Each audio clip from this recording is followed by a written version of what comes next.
नमस्कार मित्रांनो, मी अनिल घनवट, स्वतंत्र भारत पक्षाचा राष्ट्रीय अध्यक्ष आणि शेतकरी संघटनेचा माजी अध्यक्ष। भावांनो, 1.5 वर्ष झाले महाराष्ट्रातल्या 21,45,600 शेतकऱ्यांना अद्याप 2023-24ची विम्याची रक्कम मिळालेली नाही। जी त्यांना मंजूर झालेली आहे, अशी मंजूर झालेली ही रक्कम 2,306 कोटी रुपये जे शेतकऱ्यांना 1.5 वर्षापूर्वीच मिळायला पाहिजे होते, ते अद्याप मिळालेले नाही। याच्यासाठी अनेक वेळा आंदोलनं झाले, अनेक जिल्ह्यात आंदोलनं झाले। आम्ही नगर जिल्ह्यात आंदोलनं केली, अगदी ओरिएंटल इन्शुरन्स ऑफिसला कुलूप लावण्याचं सुद्धा आम्ही आंदोलन केलं होतं। आणि प्रत्येक वेळेला आपल्याला वेगवेगळ्या तारखा दिल्या। शेवटची तारीख त्यांनी 31 ऑगस्ट आपल्याला दिली होती, तीही संपली। आणि त्यानंतर पाठपुरावा करूनसुद्धा पैसे मिळण्याची काही हालचाल दिसेना, म्हणून नाईलाजाने पुन्हा एकदा आपल्याला आंदोलन करण्याची वेळ आलेली आहे। आणि 9 सप्टेंबर 2024 रोजी आपल्याला जे आपले कृषी आयुक्त आहेत, या कृषी आयुक्तांच्या कार्यालयावरती मोर्चा काढायचा आहे। कृषी आयुक्तांच्या कार्यालयावर मोर्चा याच्यासाठी की आता या सगळ्या प्रकरणामध्ये विमा कंपन्यांचा दोष नाही, दोष आहे तो सरकारचा आहे। सरकारने वेळेवर पैसे दिले नाही म्हणून विमा कंपनी शेतकऱ्यांना पैसे देऊ शकत नाही। म्हणून आपल्याला जाब विचारायचं तो सरकारला, आणि आपले सरकारचे प्रतिनिधी जे आहेत, जे कृषी आयुक्त आहेत महाराष्ट्राचे, यांच्याकडे आपण मोर्चा घेऊन जाणार आहोत आणि या आपल्यावरती झालेल्या अन्यायाचा जाब विचारणार आहोत, आमच्या पैशाची मागणी करणार आहोत।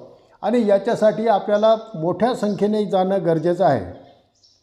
हे आंदोलन काय फक्त शेतकरी संघटनेचं नाही, हे आंदोलन शेतकऱ्यांचं आहे। हे आंदोलन फक्त स्वतंत्र भारत पक्षाच्या कार्यकर्त्यांचं नाही, हे सर्व विमाधारक शेतकऱ्यांचं आंदोलन आहे। आपल्याला पैसे लवकर पाहिजे असतील, पूर्ण पैसे पाहिजे असतील, तर आपल्याला जास्तीत जास्त संख्येने या मोर्चामध्ये सामील व्हायला पाहिजे। आपण मोर्चामध्ये सामील झाला नाही, संख्या कमी दिसली, तर सरकारला वाटेल की बाबा शेतकऱ्यांना पैशाची गरज नाही, म्हणून आपल्याला आणखी लांबवलं जाईल। सरकारला निवडणुका जिंकण्यासाठी बाकी योजनांकडे, ज्या भीकवादी योजना आता सुरू केलेल्या आहेत, तिकडे पैसा वळवायचा आहे। आणि ही संधी आपण त्यांना देऊ नये। आपण जर शेतकऱ्यांना वेळेवर पैसे दिले नाही, तर याचे दुष्परिणाम आपल्याला भोगावे लागतील आणि शेतकरी मोठ्या संख्येने आले, शेतकरी चिडलेले आहेत, हे सरकारच्या लक्षात येणं गरजेचं आहे। याच्यासाठी सर्वांनी आलं पाहिजे। 9 तारखेला दुपारी 12 वाजता पुणे स्टेशन येथील गांधी पुतळ्यावरून आपण मोर्चाला सुरुवात करणार आहोत। साधारण अर्धा किलोमीटर अंतर चालून गेल्यानंतर महाराष्ट्राच्या कृषी आयुक्तांचं कार्यालय आहे सेंट्रल बिल्डिंगमध्ये। या सेंट्रल बिल्डिंगमध्ये आपण सर्वांनी तिथे जायचे। तिथल्या अधिकाऱ्यांना, कृषी आयुक्तांना आपण विनंती करायची की आमच्या प्रश्नाचं काय केलं, आमचे पैसे आम्हाला द्या, अशा पद्धतीची विनंती करायची। आणि जर त्यांनी आपल्याला व्यवस्थित तिथे आश्वासन दिलं नाही, पैसे देण्याची हमी दिली नाही, तर आपण एक आंदोलन जाहीर करणार आहोत। आणि हे आंदोलन काय असेल हे त्या ठिकाणीच जाहीर होईल। तर या सगळ्या ऐतिहासिक घटनेचे साक्षीदार होण्यासाठी सगळ्या जिल्ह्यांमधून, ज्या ज्या जिल्ह्यांमध्ये पीक विमा अद्याप मिळालेला नाही, त्या सर्व जिल्ह्यांमधून मोठ्या संख्येने शेतकऱ्यांनी तिथं येणं गरजेचं आहे।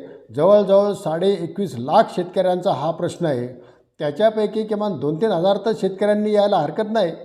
तर हे आपलं स्वतःचं आंदोलन समजून जास्तीत जास्त संख्येने तिथे येऊन उपस्थित राहावं, अशी मी स्वतंत्र भारत पक्षाच्या वतीने शेतकरी संघटनेच्या विनंती करतो आणि माझं निवेदन संपवतो। धन्यवाद।